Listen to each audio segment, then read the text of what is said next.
¿Cuáles son los testigos muertos o amenazados de muerte en el caso contra Álvaro Uribe Vélez? El caso judicial contra el expresidente Uribe Vélez ha sido uno de los más mediáticos y controversiales en la historia reciente del país. A lo largo de este proceso, varios testigos clave han perdido la vida en circunstancias sospechosas, lo que ha generado preocupación y debate sobre la seguridad y la integridad del sistema judicial colombiano. Repasaremos la historia de los testigos que han sido asesinados y amenazados en el caso del expresidente.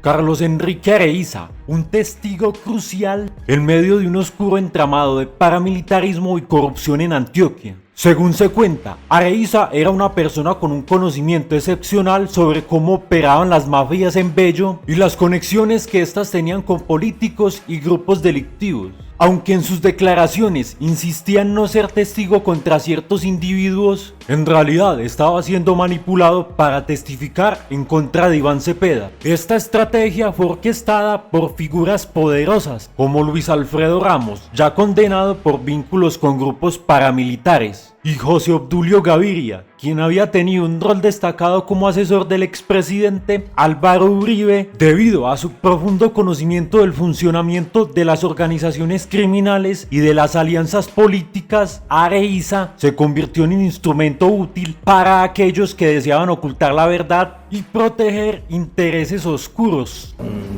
Yo y otras personas integrantes de la empresa pues Bellanita, digamos que llegamos a la conclusión de que tarde o temprano nos iban a asesinar. En sus declaraciones, el testigo dejó entrever un gran temor, especialmente cuando mencionó haber firmado papeles en blanco que podían cambiar su testimonio. Este documento simbólico representaba no solo un compromiso que lo atacaba a una narrativa previamente establecida, sino también la amenaza latente que lo perseguía. Adquirió relevancia en el expediente que se le abrió a Cepeda tras ser denunciado por el senador Álvaro Uribe Vélez por manipulación de testigos, ya que parte de sus confesiones fueron utilizadas como prueba en un debate en el Congreso de la República sobre parapolítica en Antioquia, realizado el 14 de septiembre de 2014. Se cuenta que, tras descartar la denuncia contra el congresista Cepeda, la Corte concluyó que debía investigar al expresidente Uribe Vélez, a quien se le atribuyó haber presionado a testigos mediante contactos con amigos de siempre. Doctora, la verdad es que yo no quisiera hablar de ese tema, porque es que detrás de ese tema viene una situación muy delicada, doctora, demasiado delicada.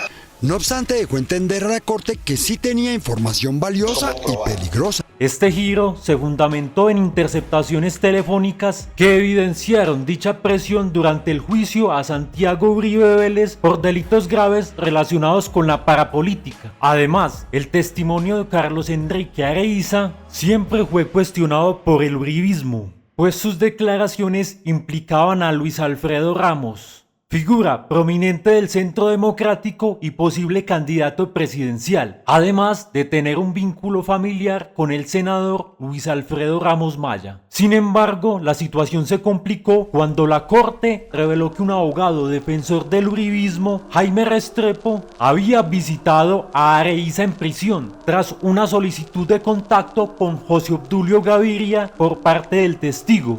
Durante estos encuentros, Areíza afirmó contar con pruebas, incluyendo documentos firmados en blanco, que luego se transformaron en una supuesta carta incriminatoria, en las que se mencionaba que a Cepeda se le ofrecieron 100 millones de pesos para testificar contra Ramos, los Uribe Vélez y Gaviria. Asimismo, Areíza expuso haber intentado extorsionar a Ramos a cambio de mostrar un video comprometedor y explicó que, ante la falta de retribución y tras sufrir un atentado, buscó apoyo para hacer públicas sus pruebas y denunciar la financiación irregular en el proceso de selección del gobernador de Antioquia. A medida que la situación se volvía insostenible, Areíza comenzó a recibir amenazas que intensificaron su miedo, al punto de expresar que se sentía más seguro en la cárcel que en libertad. Esta sensación de vulnerabilidad se veía agravada por las constantes presiones y la manipulación de su testimonio, lo que evidenciaba la implacable estrategia de intimidación empleada por quienes deseaban controlar la información. Es una situación muy delicada porque hay personas que estuvieron involucradas, que son muy delicadas, doctora. Entonces, vuelvo y le digo, ahí es donde empieza uno a temer por su vida. Finalmente, a pesar de haber recibido un breve resguardo a través del llamado beneficio de casa por cárcel, el destino de Areíza se selló con su asesinato, cumpliendo así con el mayor de sus temores. Su muerte no solo puso fin a la vida de un hombre que conocía demasiados secretos, sino que también simbolizó la violencia e impunidad que impregnan un sistema donde el poder y el crimen se entrelazan. Además, la difusión de las cartas y otros documentos relacionados con su testimonio buscaba desacreditarlo a él y a otros testigos, como una forma de desviar la atención de las verdaderas responsabilidades de aquellos que se benefician de la corrupción. Según Villalba, la incursión en el área donde murieron 19 personas se planeó 5 meses atrás por instrucciones del gobernador Álvaro Uribe con el fin de rescatar a su primo, Mario Uribe, secuestrado con otras 6 personas por las FARC en un hecho poco difundido por los medios de la época. Francisco Villalba Hernández sentía que la muerte le pisaba sus talones. Al menos eso manifestó en su última cita con la justicia, el 12 de noviembre del año 2008, en una declaración hasta ahora inédita. Conocida en su totalidad por El Espectador, el ex paramilitar ratificó en la denuncia que, según él, era la causante del riesgo que corría su vida, la presunta participación del entonces gobernador de Antioquia, Álvaro Uribe Vélez, en la masacre de El Aro, ocurrida en zona rural del municipio antioqueño de Ituango, entre el 22 y el 30 de octubre de 1997. 5 meses antes de que fuera asesinado al frente de su casa, situada en el municipio de La Estrella, Antioquia, Villalba Hernández se presentó a las 10 de la mañana en la Secretaría de Comisión de Acusación de la Cámara de Representantes para ampliar las acusaciones que esgrimió hasta el 15 de enero de 2008 en contra del jefe de Estado para ese entonces. El cincelejano de 36 años de edad aseveró, bajo gravedad de juramento: escuché la voz, una supuesta conversación entre Salvatore Mancuso y Álvaro Uribe, cuando dijeron: borren el pueblo. Según el relato de este ex integrante de las autodefensas, entre septiembre y octubre de 1997 avanzaba la ofensiva del grupo paramilitar El Toledo hacia el corregimiento de El Aro. Poco antes del crimen colectivo, dijo Villalba, los 22 hombres a su cargo arribaron a una finca en Tarazá, Antioquia, en la cual hubo una reunión con los ex jefes paramilitares Salvatore Mancuso y Carlos Castaño. Otros comandantes de este grupo ilegal, como Cobra y Junior, coroneles, tenientes y soldados de la 4ª Brigada del Ejército y los hermanos Santiago y Álvaro Uribe. Asimismo, Villalba manifestó que el helicóptero amarillo de la gobernación estuvo sobrevolando la región después del ataque. Me comuniqué con Carlos Castaño y él me dijo que andaban 2 señores de la Cruz Roja y el gobernador. Villalba, la única persona que ha estado en la cárcel por este crimen, que estaba sentenciado a 33 años y 4 meses de prisión por el mismo, expresó ese 12 de noviembre. Yo nunca me voy a retractar. Si me van a matar, que me maten. Y desde el día que se conoció su testimonio, este no ha causado más que polémica. Durante la diligencia, el investigador de la comisión de acusación trajo a colación los testimonios de desmovilizados que han desmentido a Villalba. Libardo Duarte e Isaías Montes, alias Junior. El primero dirigió una carta al presidente Uribe, en la que dijo que Villalba lo invitó a tomar parte de su supuesto complot contra el jefe de Estado, a cambio de la mitad de 500 millones que, supuestamente, iba a recibir de los senadores Gustavo Petro y Piedad Córdoba y del periodista Daniel Coronel. Junior, por su parte, aseguró que Villalba no había participado en el grupo paramilitar que perpetró la masacre de El Aro.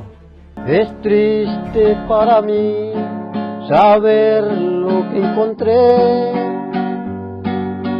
cuando de aquí me hicieron salir. El defensor del presidente Uribe, Jaime Lombana, expuso un informe de 2008 de la directora nacional del CTI, Marilu Méndez, incluido HH, manifestaba que Villalba era un paramilitar raso, no tenía comando de bloque como él lo manifestaba. Lombana cuestionó que, al preguntársele por la carta de retractación que recibió el presidente Uribe por parte de Villalba, este aseguraba que fue engañado por Jesús Chucho Charria para firmar una hoja en blanco. para ser uno recibido en el pasillo. Él me dijo, venga, aquí vamos a hacer este papel, fírmeme aquí. Yo le firmé la hoja en blanco, normal. Lombana, consultado por El Espectador, prefirió abstenerse de hacer comentarios. Otro litigante cercano a la casa de Nariño se refirió a Villalba como un testigo mentiroso de un entorno peligrosísimo, que fue la masacre del Aro. El 22 de octubre de 1997, una treintena de paramilitares llegaron a una finca en Puerto Valdivia, un corregimiento situado a unas 8 horas a mula de El Aro. Ese día, con la muerte de Omar Ortiz y Fabio Zuleta, comenzó la masacre del Aro. El 30 de octubre la barbarie concluyó. Fueron asesinadas 14 personas, incluidas 2 ancianos y un niño. Los paramilitares salieron del pueblo luego de haberlo incendiado. El Aro quedó acabado. Los civiles enterraron a los muertos, dice el informe de la Corte Interamericana, que condenó a la nación en 2006 a pagar 3.400 millones de pesos a favor de 123 familiares víctimas del Aro. Y simplemente le digo al país, esperen el video, las fotos y yo presento eso. Pero Villalba salió en libertad por razones de salud el pasado 30 de marzo y tras llevar 23 días en libertad fue asesinado. Nunca entregó las famosas pruebas. Ay, me sorprendí de ver lo que encontré.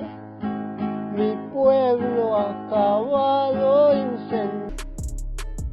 Pablo Hernán Sierra, alias Alberto Guerrero o Pipinta, al igual que Juan Guillermo Monsalve, es uno de los primeros jefes paramilitares que han llevado a Álvaro Uribe a juicio. A lo largo de los años ha afirmado que tanto Álvaro como su hermano Santiago fueron fundadores del bloque Metro de las Autodefensas y que ello habría ocurrido luego del robo de ganado a los Uribe por parte de la guerrilla. Perfil de Pablo Hernán Sierra. Pablo Hernán Sierra es el segundo testigo estrella en el juicio contra Álvaro Uribe. También fue uno de los primeros jefes paramilitares en atreverse a hablar directamente contra el expresidente y su hermano Santiago Uribe. Una de las declaraciones la hizo en un encuentro con el entonces representante a la Cámara, Iván Cepeda, quien lo entrevistó en la cárcel. Son los fundadores, los primeros que financiaron, apoyaron, recolectaron y hablaron con la población y con la misma fuerza pública, porque así es que se organizan estos grupos. Lo digo por experiencia.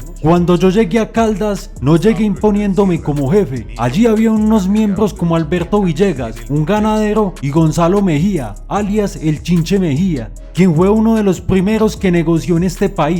Él está casado con una hermana de Fabito Ochoa, uno de los primeros narcotraficantes del país. Fueron estos señores, Santiago Uribe, los hermanos Gallón, Santiago Gallón, los hermanos Villegas, Luis y Juan Guillermo Villegas, quienes propiciaron la creación del grupo. Este grupo arrancó con 2 frentes, uno urbano y otro rural. El rural era comandado por alias Feria, con un grupo de no más de 25 o 30 hombres armados y camuflados. Respaldos a su testimonio. El testimonio de Sierra se respalda con hechos incluidos en varias sentencias de los tribunales de justicia y paz, que señalan la fundación del bloque Metro en la misma región donde los hermanos Uribe tenían fincas ganaderas. Yo siempre he dicho que el expresidente Uribe lo respeto mucho como presidente, como persona, como todo, pero yo hablo así porque como sé de sus cosas que hizo, es un bandido igual a mí, es un bandido igual a mí. Entonces resulta que Uribe dejó solo a todo el mundo, porque Uribe se le olvidaron sus escuderos, Uribe se le olvidó las fuerzas militares que trabajaron en la seguridad democrática por él, Uribe se le olvidó las autodefensas que lo elegimos, lo ayudamos a reelegir en primera, segunda vuelta. Sierra hizo política a mediados de los años 90 en el nordeste de Antioquia y fue candidato a la alcaldía de Santo Domingo por el grupo del parapolítico condenado Luis Alfredo Ramos. Terminó integrando el bloque Metro de las AUC, el cual, según él, fue fundado en la hacienda Guacharacas, propiedad de la familia Uribe Vélez. Aquí el problema de fondo no es la injuria o calumnia por la que Uribe me denuncia. El verdadero problema es quién lideró esos grupos. Como he dicho, el expresidente Álvaro Uribe fue nuestro referente.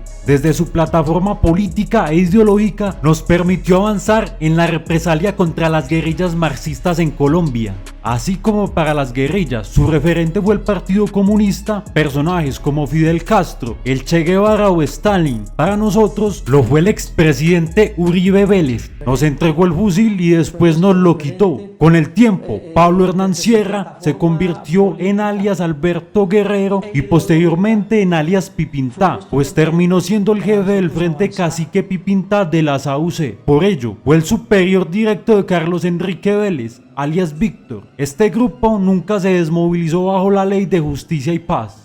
Durante 14 años, Sierra ha mantenido la misma versión. El bloque Metro se originó tras el robo de 600 cabezas de ganado que la guerrilla del ELN sustrajo de una finca de Álvaro y Santiago Uribe Vélez. La última de estas presiones ocurrió recientemente, cuando su abogado, Carlos Arturo Toro, anunció que Sierra necesitaba garantías para comparecer en el juicio contra el expresidente. Así lo explicó a Señal Investigativa. Los señalamientos contra Álvaro Uribe Vélez y el testimonio de estos ciudadanos merecen la máxima protección del Estado. Es un proceso histórico para que la verdad sea conocida en Colombia.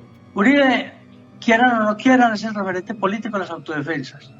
Uribe, sin el INRI de paramilitarismo no sería nada, sería un político más. En una entrevista de 2014 con el programa Contravía, Pablo Hernán Sierra entregó detalles sobre los presuntos vínculos de la familia Uribe con el narcotráfico y el paramilitarismo. Debe reconocerse como victimario de la conformación de los grupos de autodefensas en este país. Simón y Giovanni González se reúnen en la celda todos los días, mantienen un cónclave. Uribe les dio dinero a alias Castañeda y alias Simón para que me desprestigiaran como testigo, pero estoy dispuesto a sentarme en un tribunal con ellos para ver quién dice la verdad, si ellos o yo. Y al igual, el presidente Uribe debe reconocer que es victimario. ¿Por qué? Porque él ha hecho parte de la conformación de los grupos de autodefensa en este país. Entonces él es victimario. Hoy los beneficios los tiene la izquierda. Es a través del presidente Uribe que vamos a recuperar nuestro estatus político. Mis declaraciones no son con el objetivo de que el presidente Uribe vaya a una cárcel, no. Que se investigue hasta los máximos hechos que yo estoy aquí denunciando, sí. Pero el fin no es que yo desee que el presidente Uribe vaya a una cárcel. Si Timochenko no está en la cárcel, él tampoco. Sino que a través de él es que hay que revivir la sedición para poder conseguir la paz total de Colombia.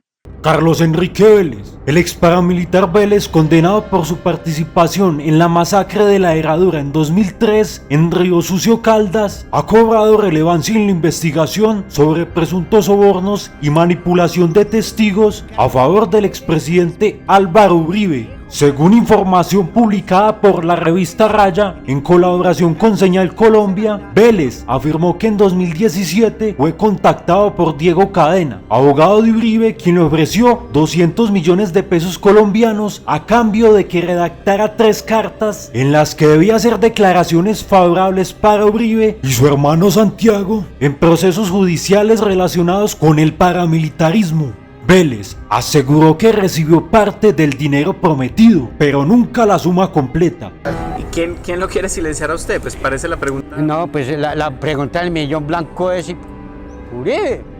Y que no van a decir que no. Su testimonio está respaldado por pruebas que han sido presentadas ante la Corte Suprema de Justicia y la Fiscalía General de la Nación, incluyendo chats, recibos de consignaciones que, según él, evidencian los pagos realizados como parte de presunto soborno. En sus declaraciones, Vélez destacó la figura de Uribe dentro de las estructuras paramilitares, afirmando que Álvaro Uribe es el papá de nosotros, el papá de la SAUC. También reveló que en el pasado trabajó como escolta del expresidente durante una campaña política, lo que, según él, le permitió conocer de cerca las dinámicas del círculo cercano de Uribe. Además, Vélez describió a Uribe como una figura de poder que genera respeto y temor, señalando que al único que respeto porque le tengo miedo es a Uribe. Diego Cadena me vale, Juan José Salazar me vale, pero a Uribe sí hay que saberle caminar para que ese viejo no lo vaya a agarrar a uno.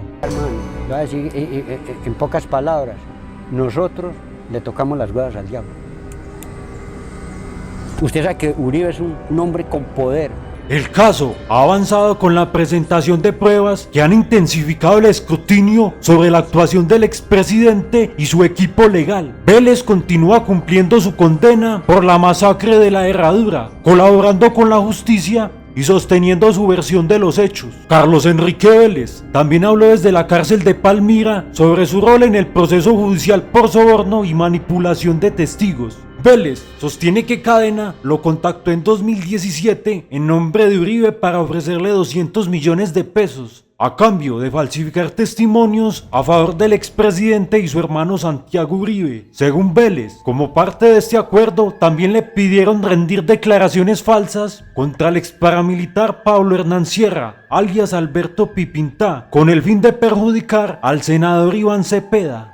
El testigo asegura haber entregado pruebas a la Corte Suprema y a la Fiscalía, incluyendo chats y recibos de consignaciones que demostrarían los pagos de Cadena. Sin embargo, afirma que algunas de sus pruebas fueron destruidas en la cárcel de Valledupar durante un operativo de la Guardia Penitenciaria. Sobre la carta por la que recibió 200 millones de pesos, afirma que Cadena le entregó una carta escrita por él mismo para que la firmara. La firma y la huella son mías, pero yo no escribí la carta, enfatiza Vélez. A pesar del acuerdo, Vélez solo recibió 40 millones de pesos, lo que lo llevó a desconfiar y decidir contar la verdad. También menciona que recibió presiones por parte de Samuel Arturo Sánchez Cañón, otro abogado involucrado en la operación. Vélez asegura que su grupo paramilitar escoltó a Uribe en campaña y que este recibió financiamiento de grupos ilegales. Uribe dice que ahí no había bandidos, pero ahí estábamos nosotros, afirma. También menciona que el excomisionado de paz, Luis Carlos Restrepo, se refugió en una finca de un narcotraficante en Aguadas Caldas, protegida por su grupo. Sobre los vínculos entre los paramilitares y el uribismo, Vélez menciona que en la masacre de Río Sucio, donde fue asesinado el candidato indígena Gabriel Ángel Cartagena, hubo intereses políticos. Según Vélez, la orden de eliminar a Cartagena vino de su jefe, Pablo Hernán Sierra, y estuvo vinculada con el apoyo de los paramilitares al candidato Jorge Arcadio Villada, quien tenía conexiones con el uribismo. Vélez denuncia que ha sido objeto de múltiples atentados dentro de la cárcel, especialmente en La Dorada y Valledupar, y que su familia también ha recibido amenazas. Relata que en una ocasión fue trasladado de un patio de máxima peligrosidad sin autorización de la corte, lo que interpretó como un intento de asesinato. También afirma que su primo en España tuvo que huir tras guardar pruebas comprometedoras contra Uribe y Cadena. Vélez asegura que su única motivación para declarar es contar la verdad y buscar justicia. Uribe es el papá de nosotros, el papá de las autodefensas, dice, afirmando que el expresidente debería responder ante la Jurisdicción Especial para la Paz.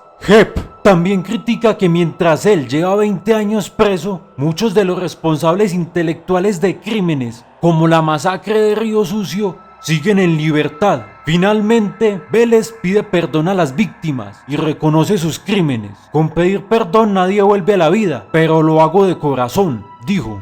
Lo único que le dije a Cadena fue esto. Yo le dije, hermano, yo soy un bandido. Entre bandidos nos entendemos, así le dije yo. Deme la plata y no vuelva por acá. Uno ya sabe lo que tenía que hacer, dije yo.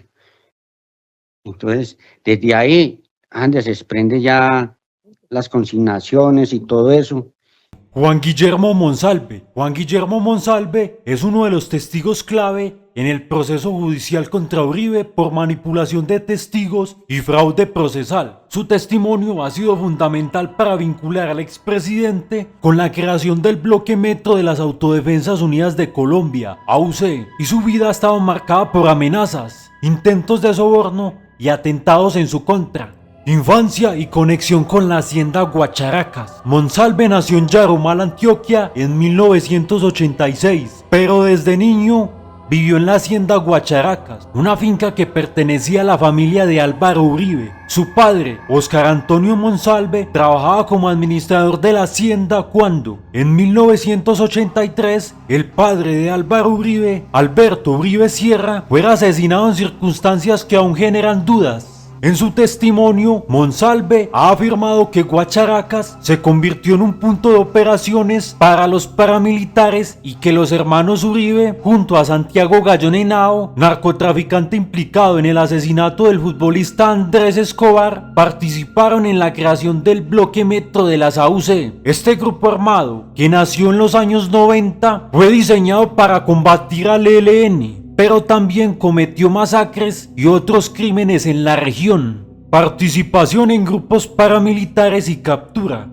Después de crecer en ese entorno, Monsalve terminó vinculado a grupos armados ilegales. Trabajó para Carlos Mauricio García Fernández, alias Doble Cero, quien fue el jefe del bloque metro y un exmilitar vinculado a los Pepes, el grupo que ayudó a la caída de Pablo Escobar. Más tarde, Monsalve pasó a los Rastrojos, la organización criminal de Wilber Varela, alias Jabón. En 2008 fue capturado y condenado a 40 años de cárcel por homicidio y otros delitos relacionados con la participación en el conflicto armado. Desde prisión, en 2011, le entregó su testimonio al senador Iván Cepeda, en el que vinculó a Álvaro y Santiago Uribe con el bloque metro. Este testimonio fue una de las piezas clave en las investigaciones contra el expresidente. Intentos de soborno y manipulación de testigos. A medida que el caso contra Uribe avanza, Monsalve comenzó a recibir presiones para que cambiara su testimonio. En 2018, Diego Cadena, abogado de Uribe, lo visitó en la cárcel y le ofreció beneficios carcelarios a cambio de firmar una carta en la que asegurara que Iván Cepeda lo había sobornado para declarar contra Uribe. Otros emisarios del Centro Democrático intentaron convencerlo de retractarse. Monsalve se negó y denunció los intentos de soborno. Esto llevó a que Cadena fuera investigado y suspendido como abogado por 3 años. Sin embargo, el expresidente y su equipo han insistido en desacreditarlo, alegando que Monsalve no está registrado en el programa de Justicia y Paz y que su testimonio no es fiable. Amenazas y atentados en la cárcel. Desde que decidió testificar contra Uribe, Monsalve ha sufrido una serie de agresiones dentro de la cárcel. En febrero de 2025 fue golpeado por un guardia del IMPEC que ingresó a su celda a la fuerza y revisó sus documentos personales. Su abogado, Miguel Ángel del Río, denunció este hecho como un acto de intimidación previo a su declaración en el juicio contra Uribe. Además, en diciembre de 2024, Monsalve sufrió un infarto en la cárcel La Picota y tuvo que ser trasladado de urgencia a un hospital. Aunque su abogado descartó un posible envenenamiento, muchos consideran que su salud ha sido puesta en riesgo debido a las constantes amenazas que enfrenta. El juicio contra Uribe y la lucha por la verdad. A pesar de las pruebas y denuncias de Monsalve, la defensa de Uribe ha buscado anular el juicio. Argumentan que el testigo no es confiable y que ha mentido en el pasado. En marzo de 2025, Carlos Eduardo López Callejas, alias Caliche, declaró en el juicio y aseguró que los audios de Monsalve fueron editados para favorecer su testimonio contra Uribe. Sin embargo, la fiscalía sostiene que las pruebas en su contra son sólidas. El proceso judicial contra Uribe sigue en curso, pero la incertidumbre persiste. Monsalve ha dicho que teme por su vida y que sufre constantes amenazas dentro de la cárcel. Su testimonio es una de las piezas claves en un juicio sin precedentes en Colombia, que podría llevar al expresidente a enfrentar una condena si se demuestra que ordenó la manipulación de testigos. Mientras tanto, Monsalve sigue detenido en La Picota, resistiendo las presiones y luchando porque su verdad sea escuchada en un país donde muchos testigos han sido silenciados antes de que se hiciera justicia. Iban paramilitares cuando se sucedió el atentado del movimiento guerrillero. Es decir, comprobamos lo que ya hemos venido denunciando, que hay una connivencia del ejército y los grupos paramilitares en el municipio de Ituango. Jesús María Valle. Durante años, Salvatore Mancuso guardó silencio. Había hablado muchas veces ante la justicia, sí, pero había un nombre que siempre esquivaba, una figura demasiado poderosa para mencionar: Álvaro Uribe Vélez. 18 años pasaron sin que soltara una palabra que pudiera vincular directamente al expresidente con el horror que vivió Colombia, hasta finales de 2023, cuando Mancuso se atrevió a hablar. En 3 días de audiencias privadas ante la Jurisdicción Especial para la Paz, Mancuso cambió el tono. rompió el silencio y por primera vez apuntó directamente hacia Uribe.